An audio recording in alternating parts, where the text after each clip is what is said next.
জয়শ্রী গীতা, জয়শ্রী গীতা, জয়শ্রী গীতা। নমস্কার বন্ধুরা, Bengali blogger নুপুরের চ্যানেলে আপনাদের সবাইকে স্বাগত। শ্রীমদ্ ভগবদ্ গীতা, সনাতন ধর্মটা কি সেটা নিয়ে আমি আজকে বলবো। ভগবদ্ গীতাতে যা লেখা আছে সেটাই আমি বলছি। আপনারা সম্পূর্ণ ভিডিওটা দেখবেন। ভিডিওটা ভালো লাগলে লাইক, কমেন্ট, শেয়ার, সাবস্ক্রাইব করবেন। তো আমি শুরু করছি। শ্রীমদ্ ভগবদ্ গীতা 22 নম্বরে আছে অধ্যায়। এই পরম গন্তব্যস্থলের নাম সনাতন ধাম। সেই নিত্য শাশ্বত অপ্রাকৃত জগতেই হচ্ছে আমাদের প্রকৃত আলয়। এই জড় জগতে আমরা দেখতে পাই সব কিছু অস্থায়ী। তাদের প্রকাশ হয় কিছুকালের জন্য, তারা অবস্থান করে, কিছু ফল প্রসব করে, ক্ষয়প্রাপ্ত হয় এবং তারপর এক সময় তারা অদৃশ্য হয়ে যায়। এটি হচ্ছে এই জড় জগতের ধর্ম। আমাদের এই দেহ অথবা এক টুকরো ফল অথবা অন্য যে কোনো কিছুই দৃষ্টান্ত আমরা দিই না কেন, কিন্তু এই অস্থায়ী জগতের অতীত আর একটি জগৎ আছে যার কথা আমরা জানতে পারি বৈদিক শাস্ত্রের মাধ্যমে। সেই জগৎ শাশ্বত সনাতন। বৈদিক শাস্ত্রের মাধ্যমে আমরা জানতে পারি জীবেও সনাতন, শাশ্বত সনাতন, জীবেও শাশ্বত সনাতন। বৈদিক শাস্ত্রের মাধ্যমে আমরা জানতে পারি জীব শাশ্বত সনাতন। ভগবদ্ গীতায় 11 অধ্যায় বলা হয়েছে ভগবান সনাতন এবং সনাতন ভগবানের অবিচ্ছেদ্য অংশ হবার ফলে জীব আত্মাও সনাতন। ভগবানের সঙ্গে আমরা অন্তরঙ্গ সম্পর্ক রয়েছে এবং যেহেতু গুণগতভাবে সনাতন ধাম, সনাতন ভগবান ও সনাতন জীব সবই এক, তাই ভগবদ্গীতার একমাত্র উদ্দেশ্য হচ্ছে আমাদের সনাতন বৃত্তি অথবা আমাদের সনাতন ধর্মকে পুনর্জাগরিত করা। অস্থায়ীভাবে আমরা নানান ধরনের কর্মে নিয়োজিত হয়ে রয়েছি, কিন্তু এই সমস্ত কর্ম পবিত্রতা অর্জন করতে পারি যদি আমরা এই সমস্ত অস্থায়ী কর্ম বর্জন করি আর পরমেশ্বর ভগবানের নির্দেশ মতো কর্মভার গ্রহণ করি। এরই নাম পবিত্র জীবন। ভগবান ও তার দিব্যধাম উভয় সনাতন। জীব সনাতন। জীব যখন তার সনাতন প্রবৃত্তিকে জাগিয়ে তুলে সনাতন ধামে ভগবানের সান্নিধ্যে আসে, তখনই তার জীবন সার্থক হয়ে ওঠে। যেহেতু সমস্ত জীবই পরমেশ্বরেরই সন্তান, সেই কারণে তাদের সকলের প্রতি তিনি পরম করুণাময়। ভগবান শ্রীকৃষ্ণ ভগবদ্ গীতাতে বলেছেন সর্বজনীষু কোস্তেয় মুক্ত সম্ভবতী যাং তাশ্রাং ব্রহ্ম মহজ্জনী রহং বীজ প্রথম। সমস্ত জনিতেই যে সমস্ত দেহ উৎপন্ন হয়, ব্রহ্মারূপ প্রকৃতি তাদের জননী। আমি বীজ প্রদানকারী পিতা। অবশ্যই বিভিন্ন কর্ম অনুসারে সব রকম জীব রয়েছে, কিন্তু এখানে ভগবান বলেছেন যে তিনি সকলেরই পিতা। তাই এই পৃথিবীতে ভগবানের অবতরণ করেন এই সমস্ত পতিত বদ্ধ জীবাত্মা উদ্ধার করার জন্য, যাতে তারা তাদের শাশ্বত সনাতন অবস্থায় ফিরে পেয়ে ভগবানের সঙ্গে চিরন্তন সঙ্গ লাভ করে এবং সনাতন শাশ্বত চিদাকাশে আবার অধিষ্ঠিত হতে পারে।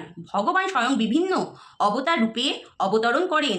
কখনো বা তিনি তার বিশ্বস্ত অনুচরকে অথবা তার প্রিয় সন্তানকে পাঠান, কখনো বা তার অনুগামী ভিত্তকে বা আচার্যকে পাঠান বদ্ধ জীবাত্মাদের উদ্ধার করার জন্য।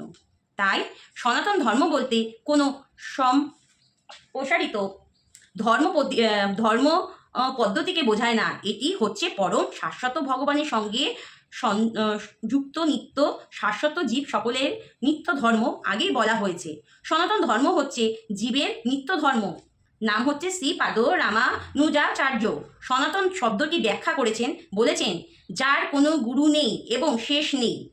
তাই যখন আমরা সনাতন ধর্মের কথা বলি, শ্রীপাদ রামানুজাচার্যের নির্দেশারে আমাদের মনে রাখতে হবে যে এই ধর্ম আদি নেই এবং অন্ত নেই। সনাতন ধর্মের কোনো আদি নেই, অন্ত নেই। বর্তমান জগতে ধর্ম বলতে আমরা সাধারণ যা বুঝি, সনাতন ধর্ম ঠিক তা নয়। ধর্ম বলতে সাধারণ কোনো বিশ্বাসকে বোঝায় এবং এই বিশ্বাসের পরিবর্তন হতে পারে। কোনো বিশেষ পন্থার প্রতি কারোর বিশ্বাসও থাকতে পারে এবং সে এই বিশ্বাসের পরিবর্তন করে অন্য কিছু গ্রহণও করতে পারে, কিন্তু সনাতন ধর্ম বলতে সেই সব কার্যকলাপকে বোঝায় যা পরিবর্তন হতে পারে না। যেমন জল থেকে তার তরলতার কখনো বাদ দেওয়া যায় না, আগুন থেকে যেমন তাপ ও আলোকে বাদ দেওয়া যায় না, তেমনি সনাতন জীবনে, সনাতন ভিত্তিক জীবনে থেকে আলাদা করা যায় না। জীবের সঙ্গে তার সনাতন ধর্ম ও তৎপ্রতভাবে জড়িয়ে আছে। সুতরাং যখন আমরা সনাতন ধর্মের কথা বলি তখন শ্রীপাদ রামানুজাচার্যের প্রণাম ভাজ্য মেনে নিতে হবে যে এবং তিনি আদি অন্ত নেই, যার কোনো আদি নেই, অন্ত নেই, সেই ধর্ম কখনো সাম্প্রদায়িক হতে পারে না। এই ধর্মে সমস্ত জীবের ধর্ম, তাকে কখনোই কোনো সীমার মধ্যে সীমিত রাখা যায় না। একে কোনো সম্প্রদায়ের মধ্যে বদ্ধ রাখাও চলে না। কিন্তু তবু কিছু সাম্প্রদায়িক লোক মনে করে যে সনাতন ধর্ম একটি সাম্প্রদায়িক ধর্ম, কিন্তু এটি তাদের দৃষ্টিভঙ্গির সংকীর্ণতা। এই বিকৃতি বুদ্ধিজাত অন্ধতার প্রকাশ। আমরা যখন আধুনিক বিজ্ঞানের পরিপ্রেক্ষিতে সনাতন ধর্মের যথাযথ বিশ্লেষণ করি তখন দেখি যে এই ধর্ম পৃথিবীর প্রতিটি মানুষের ধর্ম, শুধু তাই নয়, এই ধর্মের সমগ্র বিশ্ব ব্রহ্মাণ্ডের প্রতি জীবের ধর্ম। অসনাতন ধর্মের বিশ্বাস সূত্রপাতে পৃথিবীর ইতিহাসের বর্ষপুঞ্জিতে লেখা থাকতে পারে, কিন্তু সনাতন ধর্মের সূত্রপাতে কোনো ইতিহাস নেই, কারণ সনাতন ধর্ম সনাতন জীবনের সঙ্গে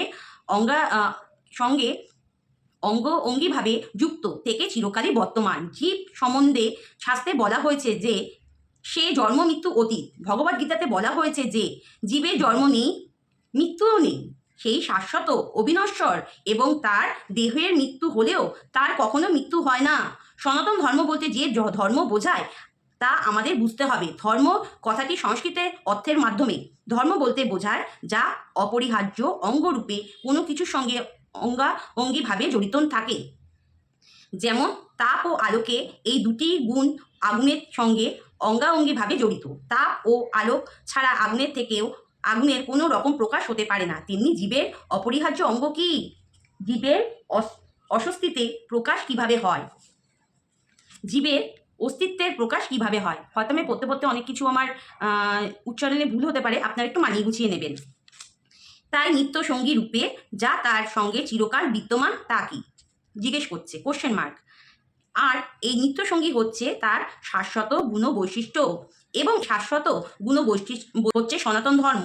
সনাতন গোস্বামী যখন শ্রী চৈতন্য মহাপ্রভুকে জীবের স্বরূপ সন্ধানে জিজ্ঞাসা করেন তখন শ্রী চৈতন্য মহাপ্রভু বলেন, জীবের স্বরূপ হয় কৃষ্ণের নিত্যদাস, পরম পুরুষোত্তম ভগবান নিত্য দাসত্বেই ইচ্ছে জীবের স্বরূপ বৈশিষ্ট্য। শ্রী মহাপ্রভুর এই উক্তির বিশ্লেষণ যদি আমরা করি তাহলে আমরা সহজেই বুঝতে পারবো যে প্রতিটি জীবেই সর্বক্ষণ কারোর না কারোর সেবায় ব্যস্ত। আমরা জীবরা কারোর না কারোর সেবায় ব্যস্ত। এইভাবে অপরের সেবা করার মাধ্যমেই জীব জীবনকে উপভোগ করে।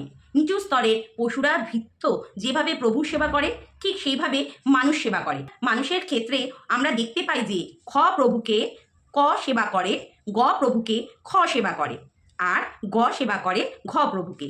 এইভাবে সকলেই কারোর না কারোর দাসত্ব করে চলছে। এই পরিবেশে আমরা দেখতে পাই বন্ধুর সেবা করে, মা সন্তানের সেবা করে, স্ত্রী স্বামীর সেবা করে, স্বামী স্ত্রীর সেবা করে ইত্যাদি। এইভাবে খোঁজ করলে দেখা যাবে যে জীবকুলের সমাজে সেবামূলক কোনো কাজের কোনো না কোনো অন্যথা নেই। অনেকটা বড় ভিডিও হয়ে যাচ্ছে, অন্যথা নেই। রাজনৈতিকবিদেরা জগতের কাছে তারা তাদের নানা প্রতিশ্রুতি শুনিয়ে তাদের সেবার ক্ষমতা বোঝার চেষ্টা করে থাকে। ভোটদাতারা তাই মনে করে যে রাজনীতিবিদরা সমাজের খুব ভালো সেবা করতে পারে, তাই তারা তাদের মূল্যবান ভোট তাদের দিয়ে দেয়। দোকানদার খরিদ্দারের সেবা করে এবং শিল্পী ধনী সম্প্রদায় সেবা করে। ধনী সম্প্রদায় তাদের পরিবারের সেবা করে এবং পরিবারের প্রতিটি সদস্য নিত্য সামর্থ্য অনুযায়ী রাষ্ট্র ও সমাজের সেবা করে। এইভাবে আমরা দেখতে পাই যে কোনো জীবই অপর কোনো জীবের সেবা না করে থাকতে পারে না। এর ফলে আমরা সিদ্ধান্ত করতে পারি যে সেবা হচ্ছে জীবের সর্বকালীন সাথী এবং সেবা কার্য হচ্ছে জীবের শাশ্বত ধর্ম। তবুও মানুষ দেশ কাল পাত্র অনুসারে হিন্দু, মুসলিম, খ্রিস্টান, বৌদ্ধ ইত্যাদি ভিন্ন ভিন্ন বিশ্বাসের সঙ্গে নিজেদের যুক্ত করার ফলে ভিন্ন ভিন্ন ধর্মাবলী হয়ে পড়ে। এই ধরনের ধর্ম বিশ্বাস কখনোই সনাতন ধর্ম নয়। কিন্তু হিন্দু তারা বিশ্বাস পরিবর্তন করে মুসলিম হতে পারে, অথবা কোনো মুসলমান ধর্ম পরিবর্তন করে হিন্দুও হতে পারে, কিংবা কোনো খ্রিস্টান তার বিশ্বাস বদলাতে পারে। কিন্তু এই ধর্ম বিশ্বাসে পরিবর্তন হলেও অপরকে সেবা করারই যে শাশ্বত প্রবৃত্তি মানুষের আছে তার কোনো পরিবর্তন হয় না। হিন্দু, মুসলমান, বৌদ্ধ, খ্রিস্টান যে কোনো ধর্মাবলী হোক না কেন, মানুষ প্রতিনিয়ত অপরের সেবা করে চলছে। তাই যে কোনো ধর্ম বিশ্বাসকে অবলম্বন করা এবং সনাতন ধর্মাচরণ করা অর্থ এক নয়। সেবা করাই হচ্ছে সনাতন ধর্ম। বাস্তবিক ভগবানের সঙ্গে আমাদের সম্পর্ক হচ্ছে সেবা করার সম্পর্ক। পরমেশ্বর হচ্ছেন পরম ভোক্তা এবং আমরা জীবেরাই হচ্ছি তার সেবক। তারাই সন্তুষ্ট বিধানের জন্য আমাদের সৃষ্টি হয়েছে এবং ভগবানকে সন্তুষ্ট করার জন্য আমরা যদি সর্বদাই তার সেবা করে চলি তবেই আমরা সুখী হতে পারি। এই ছাড়া আর কোনোভাবেই সুখী হবার আমাদের পক্ষে সম্ভব নয়। উদরকে বাদ দিয়ে, উদর মানে পেট, উদরকে বাদ দিয়ে শরীরের কোনো অঙ্গ যেমন স্বতন্ত্রভাবে সুখী হতে পারে না, আমরাও তেমন ভগবানের সেবা না করে সুখী হতে পারি না। আজকে তাহলে এইটুকুনি থাক। যদি পড়তে গিয়ে আমার কোনো যদি ভুল ত্রুটি হয় নিজ গুণে ক্ষমা করে দেবেন। সবাই ভালো থাকুন, সুস্থ থাকুন। সনাতন ধর্ম হচ্ছে সেবা করা। সনাতন ধর্ম হচ্ছে সেবা করা। যদি আবার সময় পাই আবার পড়বো। আমার এগুলো পড়া হয়ে গেছিলো, তাও ভাবলাম সনাতন ধর্ম নিয়ে এত যখন কথা ওঠে একটু সনাতন ধর্মটা নিয়ে পড়ি। আমাদের এই ভগবদ্গীতাতেই লেখা আছে 24 নম্বর থেকে 22, কোথা থেকে পড়লাম আমি 22 নম্বর থেকে পড়েছি। 22 নম্বর থেকে 24 নম্বর পর্যন্ত পড়লাম, না সরি 25 নম্বর পর্যন্ত পড়লাম। ভগবানের সেবা না করলে সুখী হওয়া যায় না। তো যে যেখানে আছেন সবাই ভালো থাকুন, সুস্থ থাকুন, এই কামনাই করি। ভালো ভালো জিনিস দেখুন, ভালো ভালো কথা শুনুন, দেখুন সবার ভালো হবে। আর ভণ্ডদের থেকে দূরে থাকুন। গীতা পড়ুন, গীতা পড়ুন। গীতা না সংস্কৃত ভাষায় লেখা আছে, আমি হয়তো কয়েকটা সংস্কৃত ভাষা পড়েছি, উচ্চারণে ভুল হতে পারে, তাও বাংলাও ট্রান্সলেশন করা আছে। সবাই ভালো থাকুন, সুস্থ থাকুন, এই বলে আমার ভিডিওটা শেষ করছি। পরে আবার একটা ভিডিও ছাড়বো। সবাই ভালো থাকুন, সুস্থ থাকুন।